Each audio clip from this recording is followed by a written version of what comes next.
Hello friends, তোমরা সবাই ভালো আছো তো?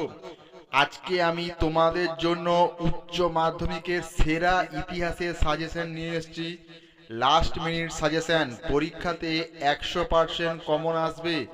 বেশি নয়, মাত্র 10টা প্রশ্ন করলেই তোমরা প্রচুর পরিমাণ নাম্বার পাবে। সেই 10টা প্রশ্ন কি কি আমি তোমাদের সঙ্গে এই ভিডিওতে শেয়ার করব। মাত্র 10টা প্রশ্ন করলেই তোমরা পরীক্ষাতে ভালো রেজাল্ট করবে। তো চলো দেখে নেই ইতিহাসের সাজেশন 2024-এর লাস্ট মিনিট সাজেশন। প্রথম প্রশ্ন হলো, জাদুঘর কাকে বলে? অতীত পুনর্গঠনে জাদুঘরের ভূমিকা আলোচনা করো। এই প্রশ্নটা ভেরি ভেরি ইম্পর্ট্যান্ট।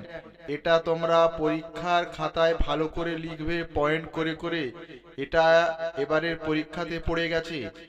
দ্বিতীয় প্রশ্ন, ঔপনিবেশিকবাদ ও সাম্রাজ্যবাদ বিষয় হবসন লেনিনের তত্ত্ব আলোচনা করো। ঔপনিবেশিকবাদ ও সাম্রাজ্যবাদ বিষয়ের হবসন লেনিনের তত্ত্ব আলোচনা করো। এটাও ভেরি ভেরি ইম্পর্ট্যান্ট। এগুলো তোমরা ভালো করে মুখস্থ করে যাবে, পয়েন্ট পয়েন্ট করে লিখবে। 3 নম্বর প্রশ্ন হলো, ক্যান্টন বাণিজ্যের বৈশিষ্ট্যগুলি কি ছিল? ক্যান্টন বাণিজ্যের বৈশিষ্ট্যগুলি কি ছিল?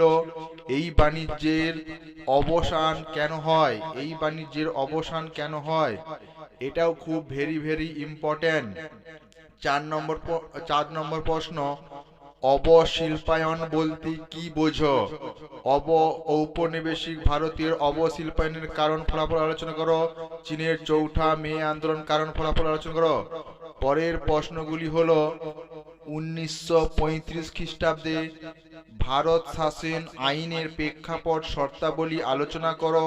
এই আইনের গুরুত্ব কি ছিল? 1942-এর ভারত ছাড়ো আন্দোলন বা আগস্ট আন্দোলন সম্পর্কে যা জানো লেখো। এগুলো সব ভেরি ভেরি ইম্পর্ট্যান্ট। কিউবার ক্ষেপণাস্ত্র সংকটের সংক্ষিপ্ত পরিচয় দাও। 9 নম্বর, জোট নিরপেক্ষ নীতি কি ছিল? জোট নিরপেক্ষ আন্দোলনের উদ্দেশ্য আলোচনা করো।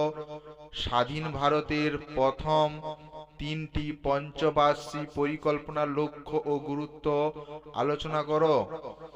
এই 10টি প্রশ্ন তোমরা ভালো করে মুখস্থ করে যাবে। পরীক্ষার খাতায় এর বাইরে কোনো প্রশ্ন আসবে না। এই প্রশ্নগুলো ভালো করে তোমরা এখন থেকে মুখস্থ করে নাও, যদি না মুখস্থ করা থাকে। এই ভিডিওগুলো দেখার জন্য থ্যাংক ইউ তোমাদের।